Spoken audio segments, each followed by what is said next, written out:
जयदेवनं फार चांगलं काम केलंय आणि आपल्या जुन्या सहकाऱ्यांची नोंद घेतलेली आहे. त्याच्याबद्दल मी सगळ्या पॅन्थर्सच्या वतीनं जयदेव गायकवाड यांचं मनपूर्वक अभिनंदन करतो.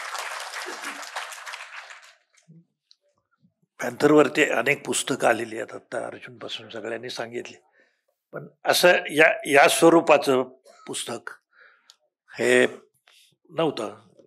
आणि मला असं वाटतं की याच्यातून मला असं सुचलं की मॅक्झिमम जे पुस्तकात आहे ते पुणे आणि त्याच्यातले या सगळ्या परिसरातल्या पोरांनी लिहिले. तर आता बाकीच्यांनी सुद्धा लिहायला हरकत नाही. मराठवाड्यातल्या पोरांनी मोठ्या चळवळी केलेल्या त्या काळामध्ये, त्यांनी लिहायला हरकत नाही. विदर्भातल्यांनी लिहायला हरकत नाही. म्हणजे प्रादेशिक भागामध्ये ज्या चळवळी झाल्या त्या सगळ्या लोकांना काही सगळं माहिती नसते, पण हे असं जर आलं तर ते त्याचं महत्व खूप असतंय. आता मी पहिल्यांदा आज मी फार अस्वस्थ आहे. तो आजच नाही, गेली कित्येक दिवस अस्वस्थ आहे, 10-15 वर्ष. बाबासाहेबांनी आपल्याला पहिलं असं सांगितलं, म्हणजे ज्याचा मी लाभार्थी आहे, घटनेला 75 वर्ष झाल्याच्या नंतर आपल्याला काय मिळालं. बाबासाहेबांचं नाव तर आपण रोजच घेतो आहोत, कारण बाबासाहेब म्हणजे आपला श्वास आहे. बाबासाहेब नसते तर आपलं अस्तित्व शून्य असतं. मी कुठेतरी गाढवाच्या मागे असतो. बाबासाहेब होते म्हणून मी तुमच्या समोर उभा आहे.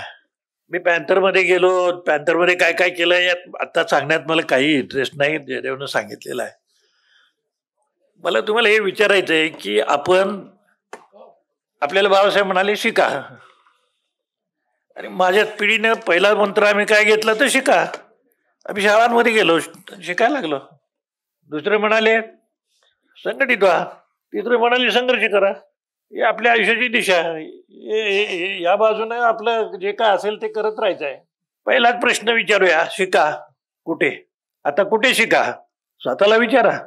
आपल्यातला जो मिडल क्लास, जो मध्यम वर्ग तयार झाला, या मध्यम वर्गाने आता स्वतःला हा प्रश्न विचारला पाहिजे की वी लॉस्ट एज्युकेशन. आपलं शिक्षण संपलेलं आहे, शिक्षण हातातनं गेलेलं आहे. कोणाच्या हातात शिक्षण राहिलेलं आहे? ज्याच्या हातात पैसा आहे त्याचं शिक्षण झालेलं आहे, ज्याच्याकडे पैसा नाही त्याचं शिक्षण गेलेलं आहे. We lost. काय विचार करतोय आपण याच्याबद्दल? 14-15 हजार शाळा प्राथमिक बंद होत आहेत आता राज्यामध्ये. आता या 15,000 शाळांमध्ये जाणारी पोरं, जिल्हा परिषदांमध्ये शाळांमध्ये जाणारी पोरं ही कुठल्या समाजातली आहेत? आपल्याच ना.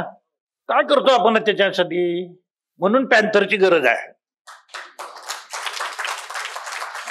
जर मी तरुण असतो तर आई शपथ सांगतो की मी काही गप्प नसतो बसलो. आजही गप्प बसलेलो नाही, पण त्यावेळी तर अजिबातच गप्प नसतो बसलो. अरे आमच्या डोळ्याच्या समोर तुम्ही आमचं शिक्षण थांबवतायत, बंद करतात. इंग्रजांच्या काळातही शाळा होत्याच ना, पण त्या शाळा होत्या, पण त्या उघड्या जरी असल्या तरी आपण त्यात जाऊ शकत नव्हतो. आजही तीच परिस्थिती आहे. 20 पेक्षा कमी मुलं असतील तर चव्हाण साहेबांनी सार्वत्रिक शिक्षण सांगितलं, आणि खेड्यात जिथे जिथे वाडी वस्ती असेल तिथपर्यंत यशवंतरावांनी शाळा नेल्या, आणि तिथपर्यंत एसटी बस नेली. म्हणजे शिक्षणाचं सार्वत्रिकरण झालं. आणि आज काय चालू आहे? आज केंद्रीकरण चालू आहे. संबंध खेडेगावांमध्ये जिथे वाड्या वस्त्या तांड्या आहेत, आम्ही कुठं शिकायचं? आम्हाला काय मिळालंय? देशानं काय दिलंय? आम्हाला जर काहीच मिळालं नाही, आम्हाला फक्त शिक्षण मिळत होतं, आणि तेही आता काढून घेतलेलं आहे. आठवले साहेब, त्यांना मला काय काय गोष्टी सांगायच्या, ते आमचे मित्र पण आहेत आणि पॅन्थर पण आहेत, आणि आम्ही एकत्र काम पण केलंय, तुरुंगात पण आणि बाहेर पण. मला त्यांना काही गोष्टी ऐकवायच्याच आहेत. काय करायचं आता? आम्ही या वाड्या आमच्या पहिल्या पिढ्या शिकायला लागल्या, हे लक्षात घ्या. मी ज्या समाजात काम करतो त्यांच्यातल्या पहिल्या पिढ्या प्राथमिक शाळेत निघालेल्या आहेत, आणि या प्राथमिक शाळा बंद पडतायत. बेसिक काही विचार करणार आहे की नाही? या शाळा बंद पडल्या तर माध्यमिक शाळा चालतील काय?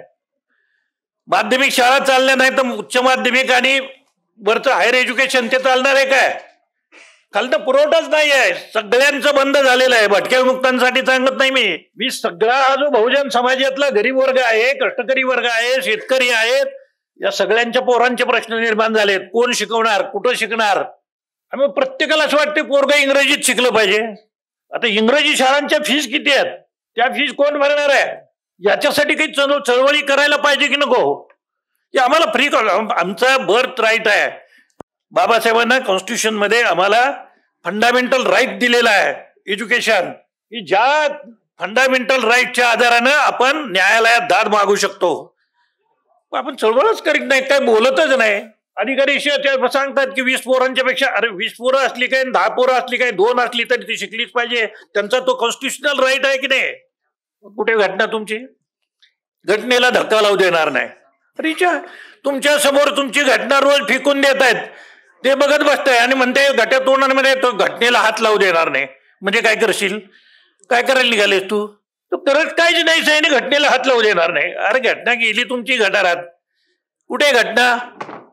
घटनेप्रमाणे काय चाललंय? म्हणजे आम्हाला जे मूलभूत अधिकार मिळाले त्या मूलभूत अधिकारांमध्ये वय वर्ष 14 पर्यंतचं शिक्षण मोफत आणि सक्तीचं असलं पाहिजे, आणि हे मूलभूत शिक्षण गेलेलं आहे. मी आठवले साहेबांनाच विचारायचं होतं की आठवले साहेब आम्ही शिकायचं कुठे? बाबासाहेब म्हणाले शिका.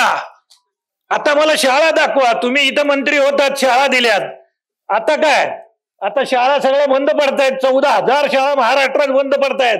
प्राथमिक शाळा कुठं शिकायचं? कोणची शाळा आम्हाला दाखवा, त्या शाळेत जा, इथे फुकट शिक्षण मिळालं पाहिजे. बाबासाहेब म्हणाले फ्री ऑफ कॉस्ट एज्युकेशन. 1 पैसा सुद्धा शिक्षणाला खर्च करायला लागता का? माझं नाही, असं शिक्षण आम्हाला द्यायला पाहिजे होतं. आज आम्हाला पैसा मोजल्याशिवाय जर शिक्षण मिळणार नसेल तर तुमच्या शाळा जाळल्या. आम्हाला करायचं काय? त्या पूर्वी उघड्या होत्यात, करायचं काय? त्या शाळा त्या श्रीमंतांच्या शाळा आहेत, आमच्यासाठी शाळा कुठे आहेत? आणि जर शिक्षणच नाही मिळालं तर पुढचं. बाबासाहेब म्हणाले काय वाटेल ती किंमत मोजा आणि शिका. अरे मी वाटेल ते करायला तयार आहे, पण तुम्ही आम्हाला जवळच करायला तयार नाही. शाळा आमच्या बंद करून राहिले. प्राथमिक शाळा बंद करताय. शाळेत काय शिकवताय ती गोष्ट आणखीन वेगळी. आता मनुस्मृती ते अभ्यासक्रमामध्ये आणतायत. आठवले साहेब मनुस्मृती ते अभ्यासक्रमामध्ये आणली त्यांनी. अहो कशाला मंत्री बंधाच्या जागेवर बसतायच्या आईला? या नाही इकडे, जाऊ दे मरू दे ते मंत्री बिंत्री.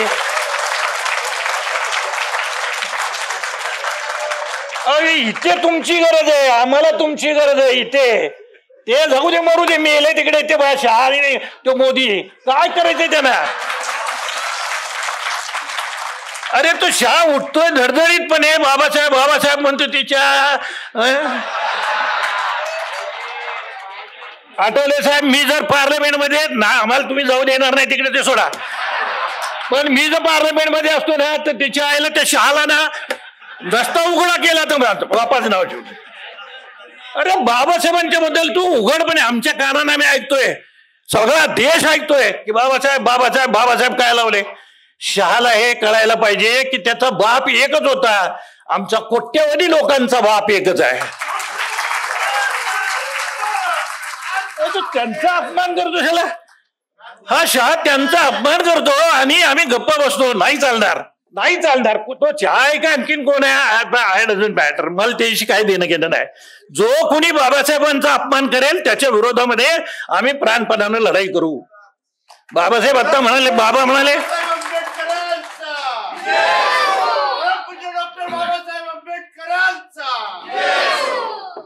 तो लड़ेंगे ना, लड़ेंगे तो जीतेंगे, लड़ेंगे भी और जीतेंगे भी.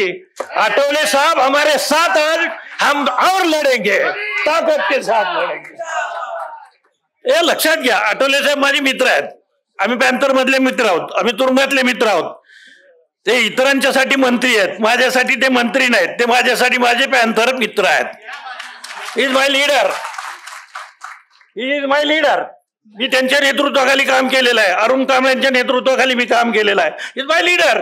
आणि त्यांना मला आता विचारायला प्रश्न मी विचारतोय, त्यासाठीच विचारतोय की आठवले साहेब काय चाललंय? झालं की आता तुमचं वय झालं तर वास करा की. किती उपसायचं, किती उपसायचं, त्याला काय तर मर्यादा ठेवा की.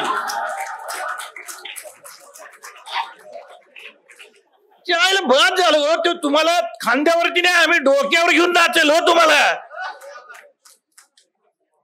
तुमच्या सोबत 20-20, 30-30 वर्ष आम्ही काम केले आणि आम्ही आज देशाचं चित्र असं पाहतो आहोत की संविधान धोक्यात आहे. बाबा म्हणाले संविधान वाचवायचं आहे, नुसतं म्हणण्यानं संविधान वाचणार नाही, आपल्याला प्रोग्राम घ्यावा लागेल.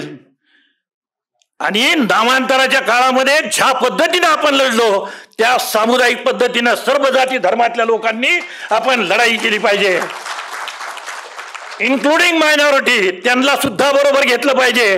काल त्यांच्या विरुद्ध जे बोर्ड ते बिल पास झालं, कायदा झाला, आपल्याला कुणाला आनंद होता कामाचा नाही. आज त्यांच्यावर वेळ आहे, परवा दिवशी बौद्धांच्या वरती वेळ येणार आहे.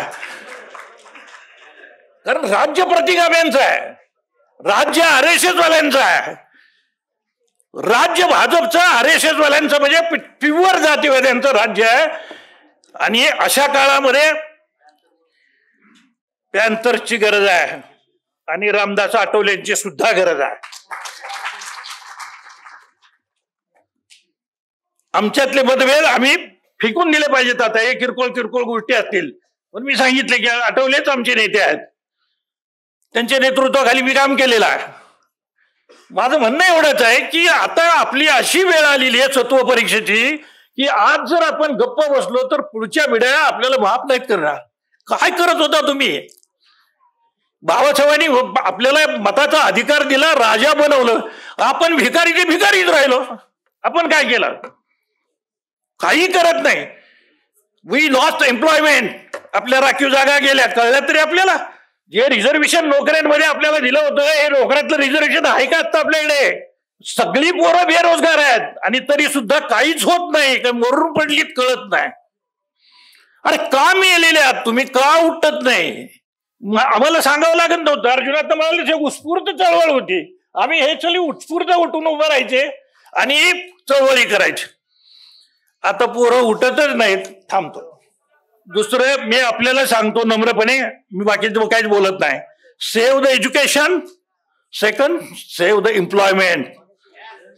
जर आपण आता नोकऱ्या वाचवू शकलो नाही तर नेक्स्ट मिडल क्लास येणार नाही, आणि ज्या समाजात मिडल क्लास नसतो तिथे रिव्होल्युशनचं स्पार्किंग होत नाही. फक्त तुम्हाला दोनच गोष्टी मी सांगितल्या की याच्यासाठी आपल्याला उठाव करावा लागेल. Save the employment. पोरं फार बेरोजगार आहेत, बापाच्या घरात पेन्शनवरती पोरांचे संसार चाललेले आहेत. तो बाप रिटायर झाला किंवा मेला ना तर त्याचं घर उघडं पडणार आहे. पुन्हा ये माझ्या मागल्या गळ्यात आपल्या गाडगी येऊ नयेत याची काळजी जर वाटत असेल तर मित्र हो, उठा, पुन्हा पॅन्थर संघटित करूया आणि पुन्हा रामदास आठवलेंना रस्त्यावर आणून उभं करूया. जय भीम.